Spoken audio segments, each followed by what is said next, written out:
Siza, Jehova. Ngokuba owesaba uNkulunkulu akasekho. Ngokuba banyamalele abathembekileyo kubantwana babantu. Bakhuluma amanga. Kwaba yilowo nalowo kumakhelwane wakhe. Ngezindebe ezithophayo, bakhuluma nganhliziyo mbili. UJehova uyakunquma zonke izindebe ezithophayo. Ulimi olukhuluma amazwi amakhulu. Abathi, siyakunqoba ngolimi lwethu.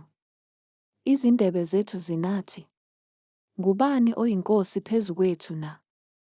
Ngenxa yokubandezeka kwabahluphekileyo, nangokububula kwabampofu, ngizakuvuka kalokhu, usho uJehova. Ngimbeke ekusindisweni akulangazelelayo. Amazwi kaJehova angamazwi ahlanzekileyo, anjengesiliva elihlanjululwe esithandweni emhlabathini. Lihlanjululwe kasikhombisa. Wena Jehova uyakubagcina. Ubavikele kulesi sizukulwane kuze kube phakade. Abangamesabi uNkulunkulu bayashanguza nxa zonke. Lapho amanyala ephakeme kubantwana babantu.